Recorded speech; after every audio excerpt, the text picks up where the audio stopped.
चलिए जी, welcome with a new chapter and last chapter of your syllabus.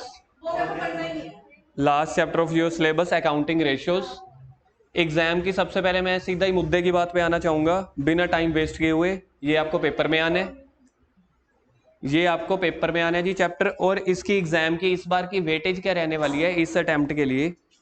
4 to 8 marks में very कर सकती है। कम से कम 4 नंबर का आएगा, 8 नंबर से ज्यादा नहीं आ सकता। चैप्टर बहुत बड़ा है, इसलिए मैंने 4 to 8 मार्क्स लिखे हैं। जनरली आप मान के चलो ऑन एन एवरेज 4 और 8 की एवरेज निकालनी आती है किसी को? 4 और 8 की एवरेज 6 है ना। 4 + 8 डिवाइडेड बाय 2, तो ऑन एन एवरेज ये 6 नंबर का पेपर में आएगा। लेकिन मैं रेंज बता रहा हूं, पहले तो बुक में लिख लेना या कॉपी पे लिख लेना मार्क्स। इस एग्जाम में ये 4 to 8 मार्क्स का आ सकता है। तू बैग उतारेगा? और जो पिछला हमारा शेयर कैपिटल वाला चैप्टर हुआ है उसके बाद आप लोग 8-9 पेजेस छोड़ दो, क्योंकि एमसीक्यू की तैयारी करनी है या कुछ और क्वेश्चंस करवाने पड़ेंगे। पिछला जहां पे चैप्टर खत्म हुआ है दिया जी, आप लोगों ने 2 क्लासेस नहीं लगाई होंगी, कल वाली और परसों वाली। आप पे तो मेरे को पूरा उम्मीद है, आप पे पूरा भरोसा है मुझे। 2 दिन नहीं आए थे ना क्लासेस, मेरे हिसाब से आपने नहीं लगाई होंगी। कल और परसों एक्स्ट्रा क्लास को छोड़ दो, परसों भी नहीं आए थे, तो 2 क्लासेस आपकी पेंडिंग है। ठीक है, मैं मान गया, मेरे को छुट्टी की वो नहीं है। मेरे को जो कंप्लेंट होती है, जो नहीं आए वो क्लासेस लगा के आनी है।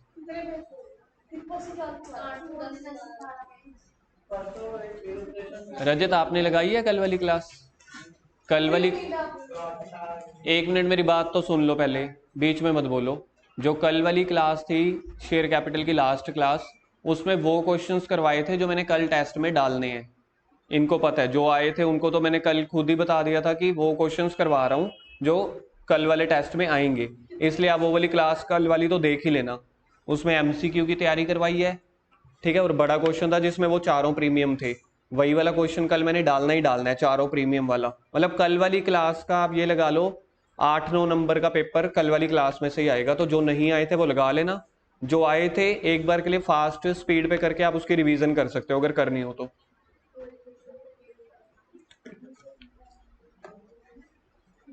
अब हम कर रहे हैं जी चैप्टर रेशियोज। अकाउंटिंग रेशियो आपका आखिरी चैप्टर है। चैप्टर बहुत बड़ा है, अगर आप इसके पेजेस देखोगे ना बुक में, आई थिंक 250 पेजेस तो होंगे। एक बार के लिए देखना how many pages are there.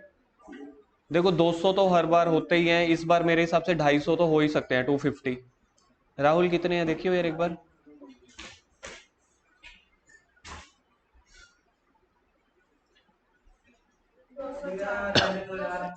204 पे तो वो चैप्टर अगला शुरू हो रहा होगा ना, ये खत्म कहीं और पे हो रहा होगा।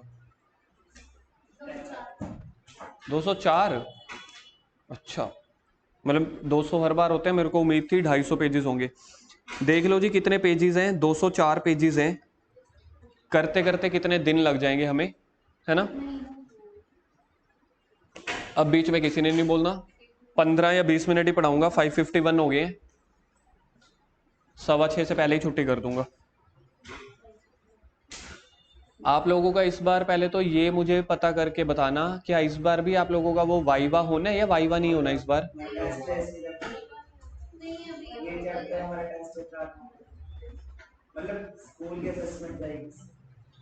अच्छा, चलो वैसे मेरी बात सुन लो, जो आप लोगों का वैसे एक्सटर्नल वाइवा होता है ना, जो सीबीएसई वाले आते हैं, ठीक है, मेरे हिसाब से तो देखो 99% है, होगा नहीं तो मार्च में होगा, लेकिन मेरे हिसाब से दोनों बार ही होगा।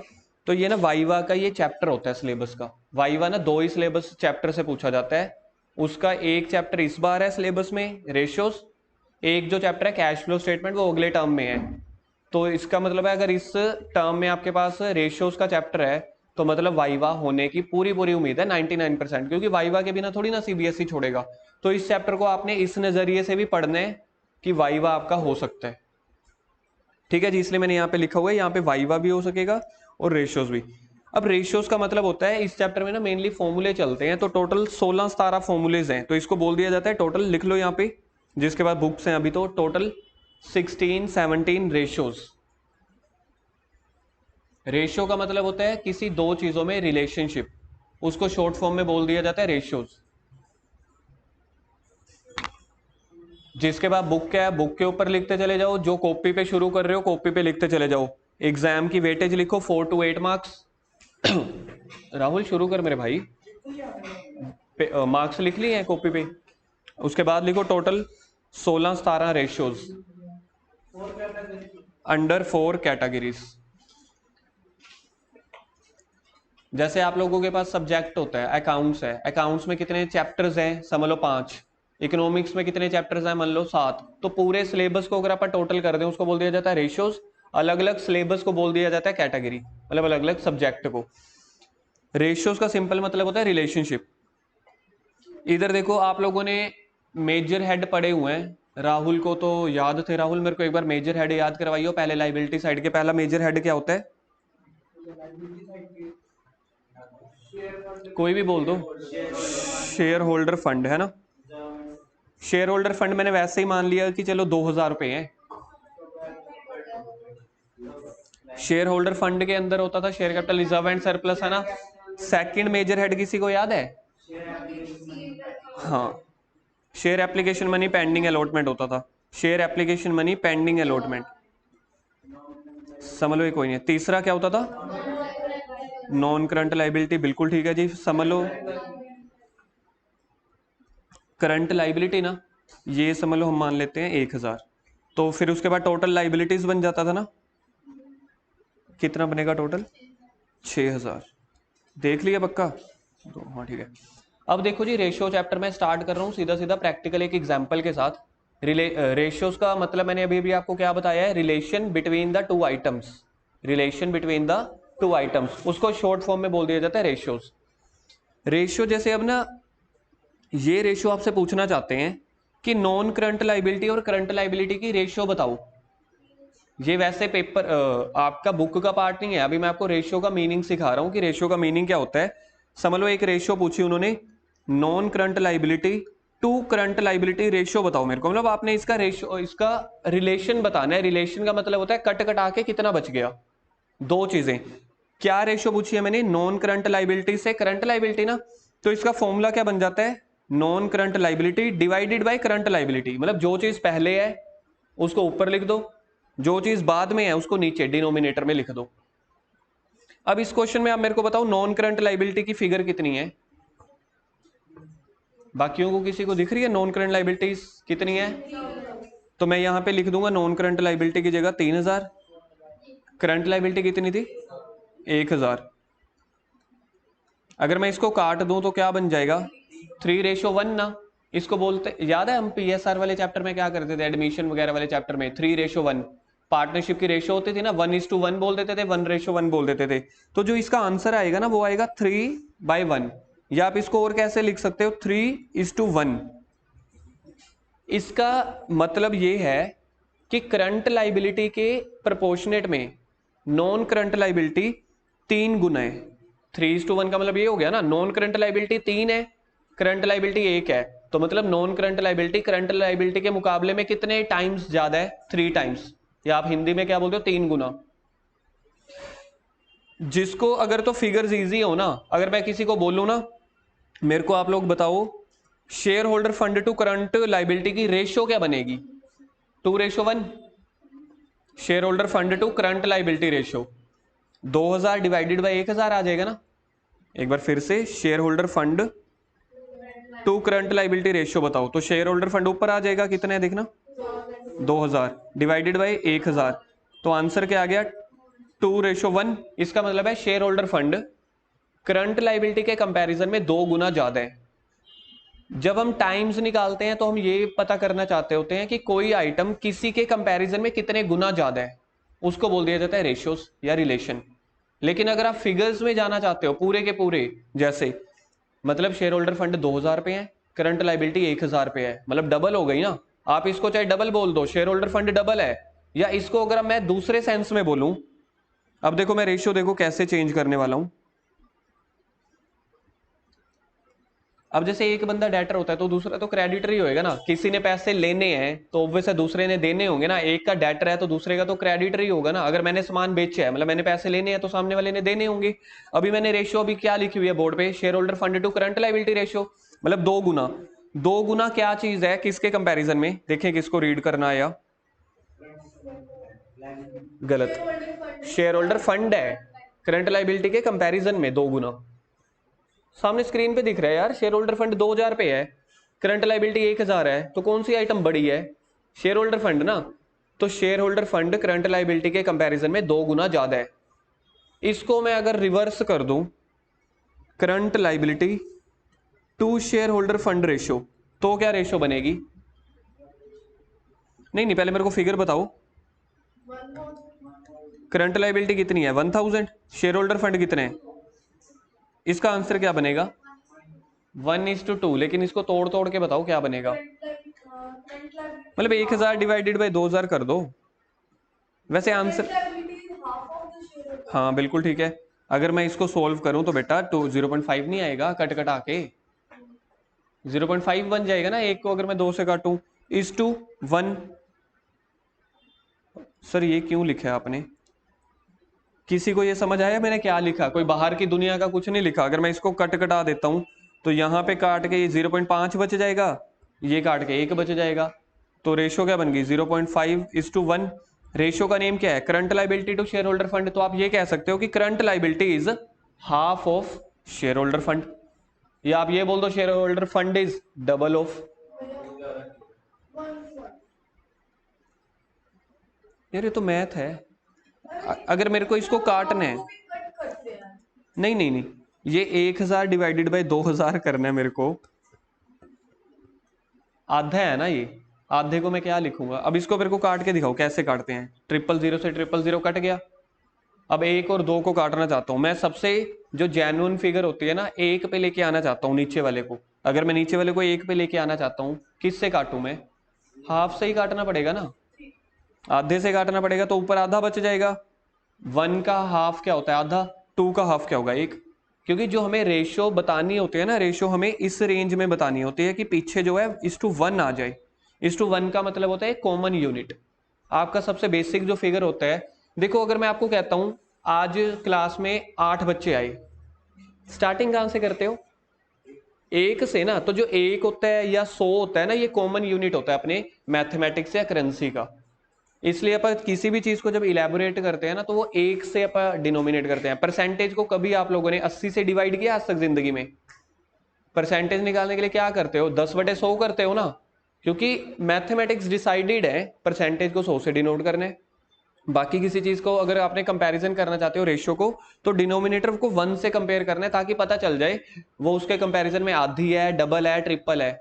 अब जब आप बोलते हो ट्रिपल है, तो 1 के कंपैरिजन में ही ट्रिपल होता है ना। तो ये रेशियो आपकी क्या बन जाती है? अगर मैं इस रेशियो को share holder fund to current liability ratio बोलूं, तो share holder fund is the double of, यानी कि 2 टाइम्स ऑफ करंट लाइबिलिटी। अगर मैं करंट लाइबिलिटी को बोलना चाहता हूं, तो current liability is half of. इसको बोला जाता है रेशियोज। अब एक रेशियो, ये वाली रेशियो तो देखो मैंने अपनी मर्जी से बना दी, सिलेबस में नहीं है ना ही बुक में है, तो मैंने बना दी, जो मर्जी बना लो आप।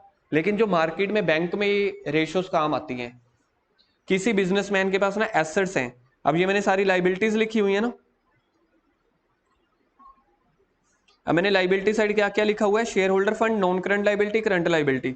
अब मैं आपको समझाता हूं कि प्रैक्टिकली ये बैंक में देनी पड़ती है हमें। सीए को ना इसके लिए रिपोर्ट तैयार करनी पड़ती है बिजनेसमैन की। बिजनेसमैन की रेशियो देखो कैसे डिसाइड होती है। दूसरी साइड एसेट्स शुरू हो जाएंगी। एसेट्स में पहला क्या आता है? हाँ जी Rajat, non current asset. Non current asset के अंदर आता है फिक्स्ड। ठीक है जी, समझ लो नॉन करंट एसेट्स हैं जी मेरे पास 1000 रुपए की। उसके बाद आता है सेकंड करंट एसेट 5000 की। बाद में बैलेंस शीट का टोटल तो 6000 ही बनेगा ना। बैलेंस शीट तो हमेशा बराबर होती है कि नहीं होती? अब बैंक वाले पता है क्या पूछते हैं? अब समझ लो ये बिजनेस है जी एमसीए का, मोंगियस कॉमर्स एकेडमी वालों का। ठीक है जी, ये उनकी बैलेंस शीट बनी हुई है कि अपने पास शेयर होल्डर फंड अपने पास सिर्फ 2000 रुपये ही है खाते में। किसी का उधार लिया हुआ है 3000 रुपये, मतलब वो मुझे वापस करना है ना। अब आप अगर इसको मेरे हिसाब से सोचोगे, ये मेरे इंस्टीट्यूट का बैलेंस शीट है, मेरे इंस्टीट्यूट की। तो मेरे पास शेयर होल्डर फंड है 2000। सर इसका मतलब है कि मैंने 2000 पे कैपिटल लगाई हुई है बिजनेस में, अपनी दुकान में, मतलब 2000 की कुर्सियां खरीद के रखी हुई हैं। किसी से मैंने 3000 पे उधारे लिए हुए हैं, लेकिन उसको मैंने ना 2 साल के बाद वापस करने हैं, इसलिए वो मेरी करंट लाइबिलिटी में आ रहा है। दिया, पहले समझ लो। मैंने किसी से ना 3000 पे उधारे लिए हुए हैं, और वो भी 4-5 सालों के लिए, तो इसलिए वो मेरी नॉन करंट लाइबिलिटी में आ रहा है। किसी से मैंने 1 महीने के लिए उधार ली हुई है कि भाई ये पंखा लगा जा, पैसे 1 महीने के बाद दे दूंगा, तो 1 महीना मतलब 1 साल से पहले हो गया ना, तो वो मेरी करंट लाइबिलिटी हो गई। तो मेरी बैलेंस शीट का टोटल क्या बन गया, 6000। फिर मैं 6000 में एसेट साइड देखना चाहता हूँ। मेरे पास non current asset, fixed assets लगा लो, यानी कि कंप्यूटर या टेबल वगैरह, 1000 का मेरे पास टेबल है। बाकी अभी मेरे पास सारा का सारा कैश पड़ा है, करंट एसेट्स। मैं बिजनेस के लिए ना लोन लेने जाना चाहता हूँ। लोन लेने के लिए जब मैं बैंक में जाता हूँ ना, तो बैंक वाले कहते हैं अपनी ना रेशियोज बताओ पहले हमें क्या है। रेशियो का मतलब है वो ये जानना चाहते हैं कि आप हमें कल को पैसा वापस भी कर पाओगे, ईएमआई जो आपकी बनेगी, प्रिंसिपल अमाउंट, इंटरेस्ट, क्या मुझे वापस कर पाओगे। मैंने कहा हाँ मेरे पास बहुत पैसा है। कहते कितना, मैंने कहा देखो जी 5000 रुपये पड़ा है मेरे पास कैश। जैसे ही अगर आपने उनको बताया मेरे पास 5000 रुपये का कैश पड़ा है, वो आपको लोन नहीं देंगे। हाथ नीचे। अगर मैं उनको ये बोलूंगा ना कि मेरे को भाई साहब 5000 रुपये का मेरे पास 5000 का कैश है, मेरे को लोन दे दो, वो मेरा लोन अप्रूव नहीं करते। लोन अप्रूवल के लिए ना वो बहुत सारी रेशियोज मांगते हैं। वो मुझे पता है क्या बोलते हैं, कहते हैं हमें एक आइटम नहीं बताओ, आप मुझे बताओ आपकी करंट रेशियो क्या है। करंट रेशियो का मतलब मैं अभी आपको बताता हूं, तो आप लोग मुझे समझाना कि आप लोग अपने ना बैंक की नजर से सोचो, मैं कस्टमर की नजर से हूं, आप बैंक की नजर से। बैंक ने मांगा करंट रेशियो। करंट रेशियो का मतलब होता है current assets to current liability ratio. Current assets to current liability ratio. तो इसका फॉर्मूला क्या बनेगा फिर, current assets upon current liability. तो करंट एसेट्स देखना कितनी है यहाँ पे आपकी स्क्रीन के ऊपर, 5000, बिल्कुल ठीक है जी। करंट लाइबिलिटी देखना 1000। तो मेरी करंट रेशियो क्या है, 5:1। मतलब बैंक वालों ने ना बातों बातों में आपसे करंट रेशियो नहीं पूछी, उन्होंने आपसे ये उगलवा ली है कि करंट लाइबिलिटी के कंपैरिजन में आपके पास करंट एसेट कितनी है। तो मैंने बोला 5 गुना। तो बैंक वाले थोड़ा सा सिक्योर हो गए, मतलब इसके पास ना कैश वाली फिगर ज्यादा पड़ी है 5000, जो इसको किसी पार्टी को लोन रीपे करना है वो तो 1000 है। मतलब अगर वो बंदा अपने 5000 में से पार्टी का 1000 रुपए का लोन भी चुकता कर देता है, तब भी इसके पास 4000 है ना, तो ये मेरी मंथली इंस्टॉलमेंट आराम से पे कर देगा। तो मतलब आपका एक इंप्रेशन अच्छा पड़ गया। ये होता है एक एग्जांपल। ऐसे ही बैंक में ना कम से कम 8-10 रेशियोज मांगते हैं। मैंने आपको क्या अभी लास्ट लाइन सुनी है तूने मेरी, लास्ट लाइन सुनी है नहीं ना, क्योंकि तेरा डाउट पहले ही आ गया था। ये एक रेशियो का कंपैरिजन या इंप्रेशन बैंक वालों के पॉइंट ऑफ व्यू से अच्छा पड़ गया। बैंक वाले टोटल 8-10 रेशियोज पूछते हैं आपसे। 8-10 रेशियोज जितनी रीजनेबल होंगी उसके हिसाब से आप लोगों को लोन दे दिया जाता है। सबसे ज्यादा सबसे ज्यादा आपकी करंट रेशियो या फिर लिक्विडिटीज रेशियोज होती हैं, या फिर ये वाली रेशियो की आपकी नॉन करंट लाइबिलिटी कम हो, शेयर होल्डर फंड ज्यादा से ज्यादा हो। शेयर होल्डर फंड का मतलब होता है आपका अपना पैसा। अब देखो मैं अगर उनको लाइबिलिटी साइड अपनी बैलेंस शीट दिखाऊंगा ना कि मेरी बैलेंस शीट ये है, वो मेरे को बाहर से ही भगा देंगे। पता है क्यों, कहेंगे आपने अपना पैसा तो लगाया हुआ बिजनेस में 2000, लोगों से उधार लेके आपने पैसा लगाया हुआ 4000, आपने बिजनेस में टोटल 6000 रुपए लगाया हुआ ना। टोटल लाइबिलिटी साइड का या बैलेंस शीट का टोटल का मतलब क्या होता है कि आपने टोटल कितने का बैलेंस लगाया हुआ है बिजनेस में, कितना फंड लगाया हुआ है। मैंने उनको बैलेंस शीट दिखाई, एमसीए की बैलेंस शीट। एमसीए को फंड की बड़ी जरूरत थी तो हम बैलेंस शीट लेके लोन लेने गए। उन्होंने बैलेंस शीट में भी लाइबिलिटी साइड देखी, उन्होंने यहीं से निगाह मार ली। शेयर होल्डर फंड मतलब कि share capital, reserve, surplus, profit आपके पास है जी 2 लाख रुपए कैपिटल। लाइबिलिटीज आपने पे करनी है जी 4 लाख रुपए। 2 लाख या 4 लाख मतलब 2000 या 4000। तो वो कहेंगे भाई टाटा बाय बाय। आपके पास पहले आपने बिजनेस में अगर अपना पैसा ज्यादा लगाया है, मतलब वो आपसे पता है क्या रेशियो पूछना चाहते हैं, share holder fund to liability ratio. मेरा शेयर होल्डर फंड है 2000 पे, लाइबिलिटी में टोटल आ जाता है करंट और नॉन करंट, वो मेरी है 4000। तो मतलब आपके पास अपना पैसा उधार के पैसों से आधा है। बैंक वाले कहते हैं हम नहीं देते, पहले आप अपना पैसा बिजनेस में ज्यादा लगाओ। ये मैंने आपको 2 रेशियो बताई हैं। ऐसे बैंक वाले ना आपसे 8-10 रेशियोज पूछते हैं। अगर आपकी रेशियोज जेन्युइन होती हैं, ज्यादा होती हैं, तो वो आपको लोन जल्दी दे देते हैं। मेन रेशियो का काम 99% कहां पे आता है, बिजनेसमैन को लोन दिलाने के लिए। अब जैसे मेरे पास आते हैं ना, जैसे कोई पार्टी मेरे क्लाइंट लोन के लिए, तो उनकी ये रेशियोज मैं तैयार करता हूं। सर ये तैयार कैसे होंगी, मैं उनसे उनका डाटा पूछता हूँ कि आपके पास इन्वेंट्री कितनी है, आपके पास कैश कितने हैं, आपकी लोन कितने लिए हुए हैं, उनसे सारे डॉक्यूमेंट मंगवा के ना पहले मैं उनकी बैलेंस शीट में फिट करता हूँ। उससे जो एक बार के लिए बैलेंस शीट में फिट हो गई ये आइटम्स, फिर जो जो रेशियोज बैंक वाले अपनी मर्जी से पूछते हैं, बैंक में फिक्स नहीं होती रेशियोज। एचडीएफसी बैंक वाले अपनी मर्जी से कोई 8-10 रेशियो मांगते हैं, एसबीआई वाले बैंक गवर्नमेंट बैंक है तो वो कहते हैं हम तो 15 रेशो देंगे, क्योंकि हम तो सरकारी बैंक है ना, आपसे इंटरेस्ट भी कम ले रहे हैं, हमारे ऊपर कोई प्राइवेट मालिक भी नहीं बैठा, इसलिए वहां पे गारंटी ज्यादा होती है, श्योरिटी ज्यादा, तो वो 8-10 की जगह 15-16 रेशोज मांगते हैं। कोई प्राइवेट बैंक है, नया नया खुला है, कहते हैं यार हम 3-4 रेशो मांग लेंगे, वो बस अच्छे से कंप्लाइंस कर देना, हम आपको लोन दे देंगे। मेन जो काम होता है रेशियो का, पर्पस क्या है, लोन दिलवाने के लिए सबसे मेन होता है। और भी बहुत पर्पस होते हैं, हम पढ़ेंगे। सबसे मेन जो प्रैक्टिकली मैंने आपको बताया है। अब जैसे एक रेशियो होती है जी डेट इक्विटी रेशियो। क्या रेशियो बोला मैंने, डेट इक्विटी रेशियो। डेट का मतलब होता है लोन, डेट का मतलब क्या होता है, लोन यानी कि लाइबिलिटीज। इक्विटी का मतलब होता है शेयर होल्डर फंड, ये दूसरा नाम है इसका। जैसे एक बच्चे का नाम है, महक का नाम है, महक को घर में क्या बोलते होंगे, समझ लो गुड़िया, है ना। या छोटे छोटे जो बच्चे होते हैं उनको सबको क्या बोल दिया जाता है, बाबू, मिट्ठू, है ना, ये छोटे छोटे जो नाम होते हैं। बंदा तो वही है ना, नाम दो अलग अलग है। ऐसे ही इक्विटी का दूसरा नाम क्या होता है, शेयर होल्डर फंड। एक रेशियो क्या है, debt equity ratio. Debt equity ratio का फॉर्मूला क्या बनेगा जी, नहीं नहीं, बस ये debt equity, debt upon equity. Thank you Rahul, आजकल निखिल की जगह राहुल लेता जा रहा है धीरे धीरे। Date upon equity. डेट में मैंने आपको मीनिंग बताया, डेट का मतलब क्या होता है, लोन। तो कंपनी के देखना टोटल लोन कितने के चल रहे हैं, टोटल 3000 का ये चल रहा है, 1000 का ये चल रहा है, 4000 ना। लोन मतलब टोटल लाइबिलिटी, यहाँ पे करंट नहीं पूछ रहे कि करंट लाइबिलिटी बताओ, टोटल बताओ जी। आपने कुल मिला के किसी को 1 दिन के बाद देना है चाहे 5 साल के बाद, आपकी देनदारी कितनी है। तो मैंने बोला डेट मतलब मेरा 4000 पे क्या है। एक मिनट, एक मिनट, एक मिनट। अच्छा, मेरी इक्विटी कितनी है, इक्विटी का मतलब होता है share holder fund. Share holder fund 2000 पे था ना, 4000 बटे 2000। रेशो क्या बनी, रेशो क्या निकलेगी, 4/2/1 बन गई ना, 2:1। इसका मतलब है आपके जो डेट हैं वो इक्विटी के कंपैरिजन में, फोन छोड़, आपके जो डेट हैं इक्विटी के कंपैरिजन में डबल है। रेशियो से पता चल रहा है, रेशियो रीड आउट करनी आ गई ना, कि रेशियो को कैसे रीड आउट किया जाता है, नीचे वाले के कंपैरिजन में ऊपर वाली चीज आपके कितने गुना है। कई कई रेशियोज परसेंटेज में आती हैं, वो तो हम जब चैप्टर करेंगे तब आपको बताऊंगा। कुछ कुछ रेशियो परसेंटेज की फॉर्म में होती हैं, ये होती है टाइम्स की फॉर्म में, कितने गुना है।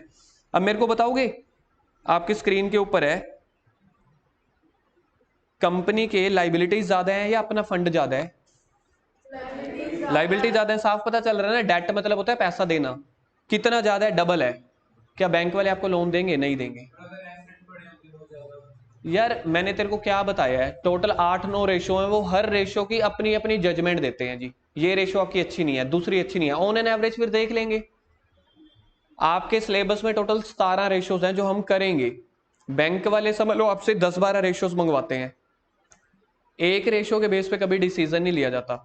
अब आपका जब क्रिकेट मैच होता है, एक प्लेयर आउट हो जाए तो मैच हार गए नहीं ना, तो दूसरा प्लेयर टीम को सेव कर सकता है ना। तो सेम विद द मतलब दोज केसेस, ठीक है। तो इसमें क्या होता है, डेट इक्विटी रेशियो की अगर जजमेंट देनी है तो डेट इक्विटी रेशियो आपकी ये वर्स है, वर्स मतलब कि अच्छी नहीं है, नेगेटिव इंपैक्ट डाल रही है। अगर मैं अब जिसको अगर ये पॉइंट समझ में आया है, आपसे एक लाइन पूछता हूं, अभी तक मैंने डिक्टेट नहीं की, अब आपसे पूछना चाहता हूं क्योंकि पेपर का पार्ट होता है, वाइवा वाला टीचर पूछता है बार बार। डेट इक्विटी रेशियो ज्यादा होगी, हमने कंपनी के हिसाब से सोचना है, अब बैंक के हिसाब से नहीं, बैंक सामने वाला है, हम हमारी कंपनी के लिए लोन लेने जा रहे हैं, तो आपको हमेशा क्या तरीके से सोचना है कि हमारा बिजनेस है, हमारे बिजनेस के हिसाब से बताओ। डेट इक्विटी रेशियो ज्यादा होगी तो बढ़िया है या कम होगी तो बढ़िया है। जिसको कम होगा समझ में आया है, मतलब कि आपको अभी तक ये रेशियो तो समझ में आ रही है, क्योंकि मेरा लोन कम है, मतलब मैंने बाकी लोगों को पैसा नहीं देना, तो बैंक वाले आपको जल्दी लोन दे देंगे। तो इसका जो पेपर में आंसर आता है ना, कई बहुत सारे ऐसे क्वेश्चंस आते हैं 5 नंबर के आते हैं वैसे, अब तो चलो इस बार एमसीक्यू की फॉर्म में आएंगे। वो ना आपको ये बोलते हैं, debt equity ratio higher is better, मतलब इसके ना वो कुछ वो डाल देते होते हैं कि आपको हायर बोलना है कि लोअर बोलना है। मतलब अगर डेट इक्विटी रेशियो है वो बढ़ती हुई अच्छी है कि कम होती हुई अच्छी है, तो हमारा आंसर क्या होना चाहिए, कम होती हुई। क्यों, क्योंकि हमारा लोन कम है, तो ये हमारा इंप्रेशन ऐसे पड़ता है। अब अगर मैं बोलूं current assets to current liability ratio, अब एक रेशियो के हिसाब से आप याद नहीं कर सकते, डेट इक्विटी रेशियो तो मैंने लोन ज्यादा लिया हुआ है ना, इसलिए जितना लोन कम होएगा मेरे लिए तो उतनी बढ़िया बात है। अब अगर मैं सेकंड रेशियो पे आता हूं जी, करंट रेशियो पे, जिसका फॉर्मूला होता है current assets to current liability, मतलब ये मेरी एसेट है कि भाई मैं इतना मालिक हूं, मेरे पास इतना फंड है। करंट लाइबिलिटी मतलब मैंने इतना पे करना है, तो करंट एसेट रेशियो, ये वाली current asset to current liability ratio को बोलते क्या है? Current ratio. Current ratio higher is better और लोअर इज बेटर? बताओ, हायर इज बेटर या lower is better? Current assets obvious है यार, मेरी एसेट ज्यादा होगी, लाइबिलिटी कम होगी, तो हायर वाली बेटर होगी ना कि लोअर वाली। तो ऐसे हर रेशियो के हिसाब से आपको सोचना है। जहां पे मेरा फंड या मेरी एसेट ज्यादा हो रही होंगी तो हायर इज बेटर। अगर कोई चीज मेरी लाइबिलिटी के हिसाब से पहले है, लोअर इज बेटर। तो ऐसे ही टोटल आपको पेपर में, मतलब अपने सिलेबस में टोटल 16-17 रेशियोज हैं, अलग अलग तरह की रेशियो होती हैं। एक रेशियो के बेस पे कभी भी बैंक वाले या मार्केट में कभी भी एक रेशियो के बेस पे आपके बिजनेस की वर्थ नहीं डिसाइड होती। आपको वो सारी रेशियोज का एक रीजनेबल कंक्लूजन देखना पड़ता है। अब देखो रेशियो का मीनिंग देखो क्या दिया हुआ है जी। Absolute figures expressed in the monetary terms in the financial statement by themselves with the meaningless. Figures often do not convey much meaning. कह रहे हैं अब देखो, जैसे मैंने अपने बिजनेस में ना ये बता दिया कि मेरी ना करंट एसेट जो है ना 5 लाख करोड़ की हैं। अब जैसे रिलायंस वाले हैं ना, वो ये बोल देते हैं हमारी जो करंट एसेट्स है 5,000 करोड़ की है। यार 5,000 करोड़ तो मेरे को ऐसे लग रहा है कि ये कंपनी कितनी बड़ी होगी ना। मतलब इस रिलायंस की कंपनी के पास 5,000 करोड़ की करंट एसेट है। अब 5,000 कर दिया, 5,000 करोड़ रुपए हैं इस कंपनी में करंट एसेट। करंट एसेट्स के अंदर सब हेड याद है किसी को क्या क्या होते थे?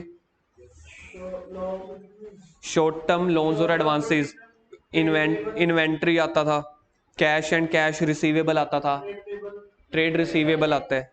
मतलब करंट एसेट का मतलब होता है वो पैसा जो जल्दी से जल्दी कैश में कन्वर्ट हो जाता है। या मतलब मेरी एसेट है 5,000 करोड़। यहां से मैं बहुत इंप्रेस हो गया, वाह क्या कंपनी है। बैंक वाले कहते हैं यार 5,000 करोड़, चलो इसके लिए तो अच्छा लोन रख देंगे, या मार्केट में इसकी मतलब गुडविल ब्रांड वैल्यू बहुत बड़ी है। मैंने बोला उसको यार सर एक काम करो, अब आपकी देखो हम मान गए आप बहुत बड़े बंदे हो, आपके पास करंट एसेट 5,000 करोड़ की हैं, तो बड़े बंदे से ना बड़े तरीके से बात करनी पड़ती है। सर एक बार ना प्लीज अपनी करंट लाइबिलिटी भी बता दो ना, मैं करंट रेशियो देखूंगा ना, मैं तो डिसाइड कर सकता हूं। तो ये जो आपकी पहली लाइन है ना बुक में देखो पहली लाइन क्या है? These figures often do not convey much meaning. कहते हैं ये जो 5,000 करोड़ की फिगर है ना, ये पूरा मीनिंग नहीं आपको डिसाइड कर सकती, या पूरा मीनिंग नहीं एक्सप्रेस कर सकती unless expressed in the relation to other figures. जब तक आप उसको दूसरी फिगर में नहीं दिखाते। तो जो बैंक का मैनेजर था उसने ये लाइन पढ़ी हुई थी, वो अपने से ही ट्यूशन पढ़ के गया था, बैंक का मैनेजर लग गया। हम अभी भी ट्यूशन पढ़ा रहे हैं, वो लोन दे रहे। तो उसने तरुण सर की एक बात याद की हुई थी, कहते तरुण सर ने ना सिखाया था कि सर एक फिगर पे नहीं आपको डिपेंड होकर डिसीजन देना, ठीक है। मेरे को ना एक बार करंट लाइबिलिटी भी बता दो। बंदे को आई खांसी करंट लाइबिलिटी, बेचारे की करंट लाइबिलिटी निकली जी 25,000 करोड़। अब मेरे को बताओ आपका फोकस 5,000 करोड़ पे जाएगा या पूरी की पूरी रेशियो पे जाएगा?